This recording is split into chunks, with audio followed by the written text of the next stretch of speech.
I found a disturbing old video game demo in the corner of the mall. Does anyone recognize the game? Part 2. Authored by user Darkly Gathers. Explorer 99 and I jump through the mirror, and the screen performs its ritual change to black before fading into the next world. The mirror through which I came is nowhere to be seen this time. I stand in the center of a racetrack, though there are no cars, and the stands are all deserted. I run the length of low-quality grass to the black of the track, and as I step foot onto it, I am met with a quick new cutscene. The black bars narrow the screen, and after a beat, Explorer 99 looks to his left, and then to his right. The sky suddenly glows in a bright blue, and reddish leaves blow past the camera.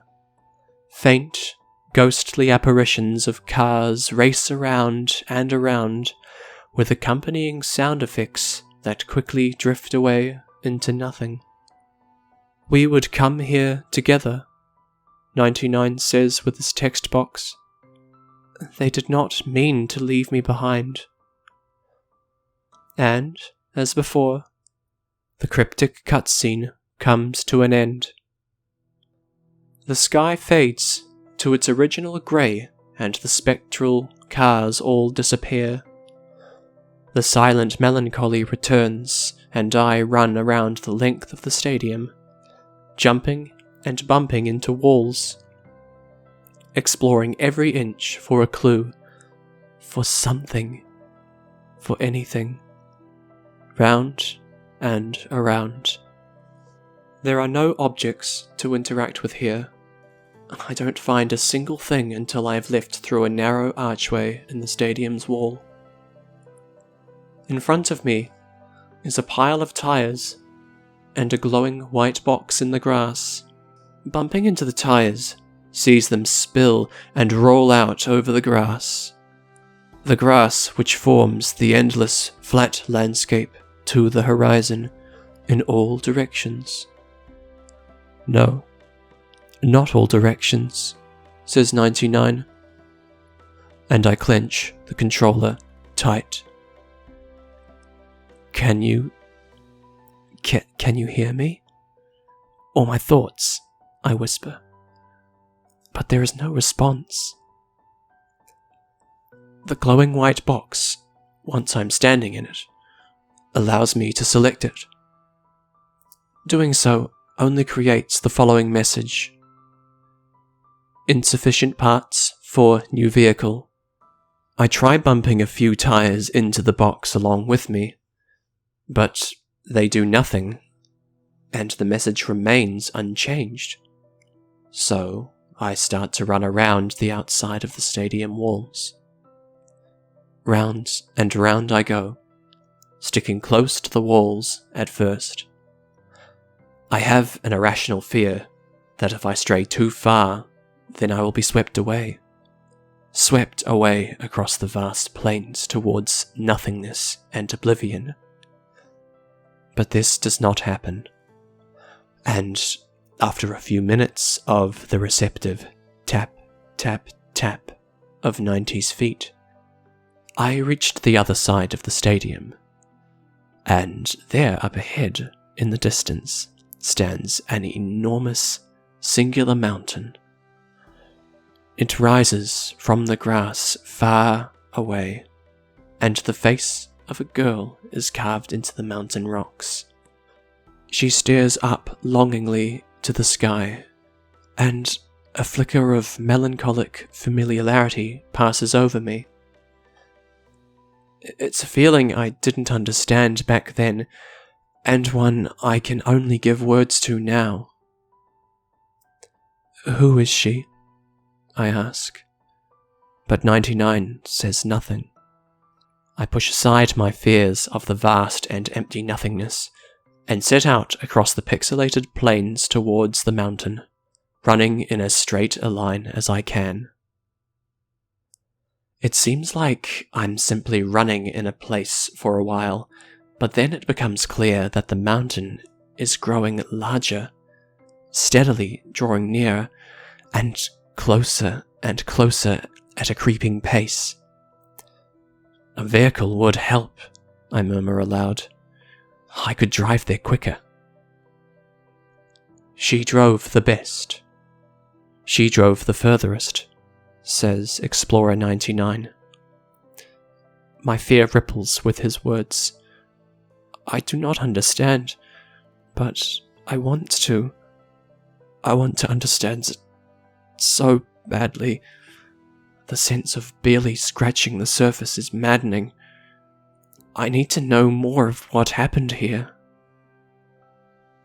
It takes me a long time to reach the base of the mountain. I do not know how long exactly, but I feel physically exhausted by the time I have arrived at the poor quality texture rock that rises from the grass. There is, I notice, a small dark groove in the mountain's side. I have the option to select it, and I do so. Let her go, reads a text box across the top of the screen. After a long hesitation, I press the button to agree. Explorer 99 draws an item from his pocket.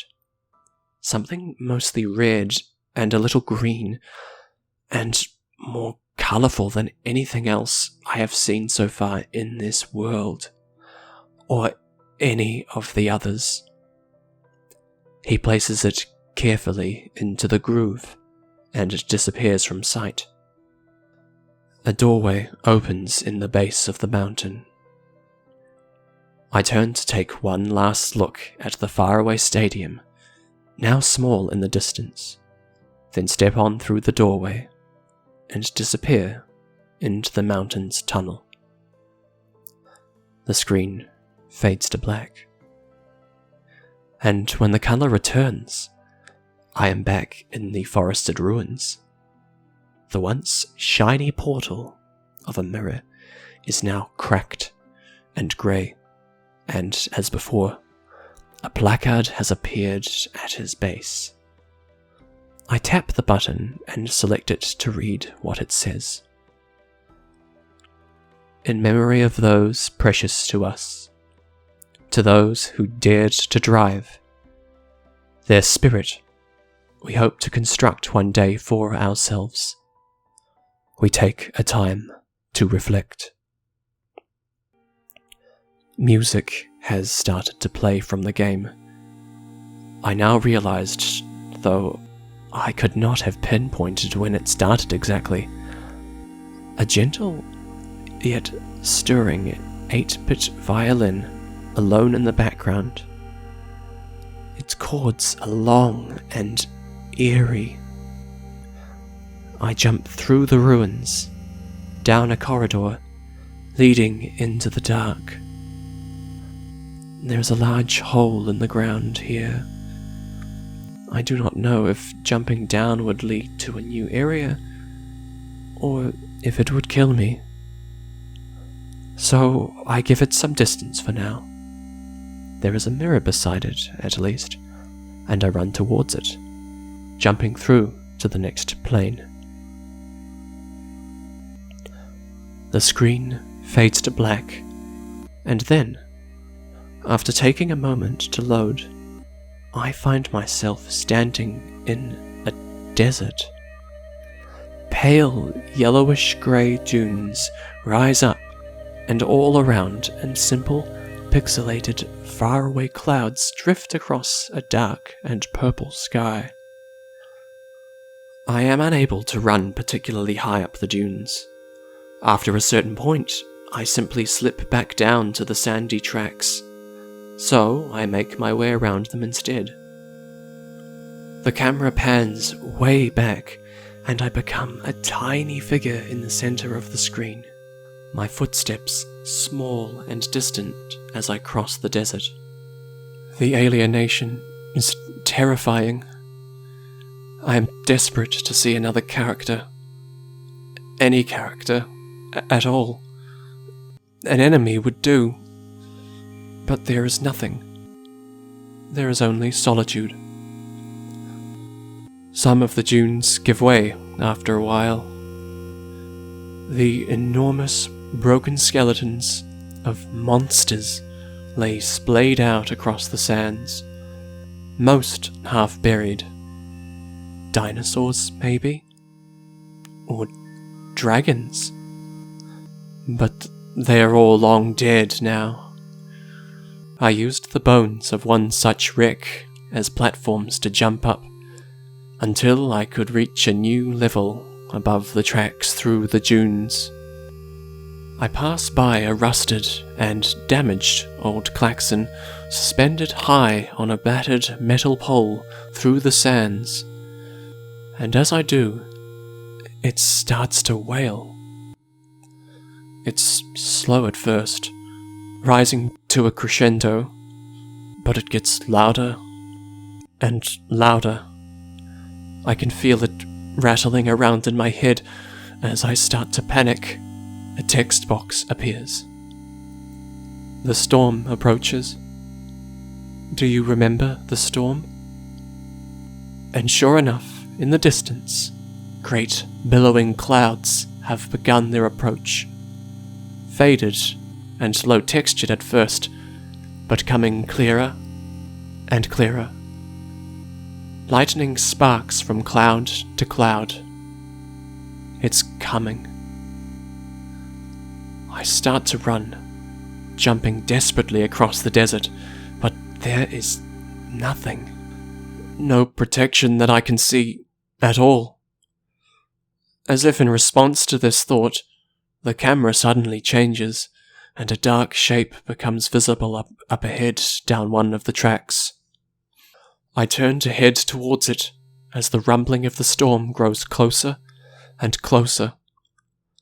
The shape is a wreck of a lone skyscraper, the last one standing. The edges of the storm start striking into the screen as I approach. I have no visible health, but the edges of the screen flash painfully as if I am being dealt damage as the claws of the storm strike out towards me. The world grows darker and darker, and the rumbling only increases. With knuckles white against the controller, I finally make it into the shadow of the skyscraper, and I head on inside with a gasp of relief. There are no doors remaining, only cracked and open doorways, and mercifully, the flashing at the edges of my vision comes to a steady cease. I catch my breath in here and look through one of the broken windows. The light has almost entirely faded now, and it is clear that the building has become enveloped in the stormy darkness of the sand clouds. I catch sight of a splash of colour against one of the skyscraper's bare inner walls, and I turn to look at it. Graffiti. In white, black, and blue, against the building's dark grey, it's a mural of sorts.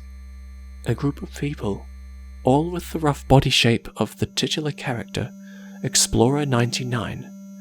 He is amongst them, I see. Or, at least, I think it's him. The mural doesn't use the colour red at all. The colour of his hair. But it does look like him. The others all have clearly different features, though they are all smiling, grinning wide with pearly white teeth. I try to move 99 and find that I am unable. A cutscene, perhaps? But there are no black bars at the top or bottom of the screen. Nothing is happening, and I can still move the camera. I try again, and this time we move. There is no furniture in the skyscraper. There are only cracked walls and windows, and a staircase tucked in the corner. I run to it and climb up and around to the next level. The story is the same here, so up I climb to a third floor, then a fourth. But here, my ascension ends, as the stairs on this level are broken. Part of the wall has given away, and I can see out into the rush of the rumbling storm. What I think are supposed to be scraps of paper can be seen on the floor. So I head over to them, and I am surprised to find that they can be selected. A text box appears at the top of my field of vision. The battles are done now, but the war goes on. I consider this for a moment in somber silence. There don't appear to be any ways to go for me now. I turn to look around the room again and am unsettled to see that an open doorway leading away into the pitch black has appeared in one of the walls. I swallow anxiously. That'll be the way to go then. So, I run right through, holding my breath as the warmth of the desert is ripped away, as the darkness envelops me in its entirety. And for a while, there is only the darkness. I begin to panic. Where is the game? Did I do something wrong? Crap! But just as I am about to shout out into the void, the scream returns to colour. I am back in the ruined building with its overgrown forest, and, as expected, the mirror before me is now cracked with a placard placed beneath. I tap to read it. In memory of the groups we formed, to the tracks we made across the plains, the sands of time are unforgiving. We take time to reflect. Explorer 99 stands silent in the shadows. I have begun to cry, though I don't know why. The game goes on. 2 mirrors left, I think, as I turn and race through the ruins.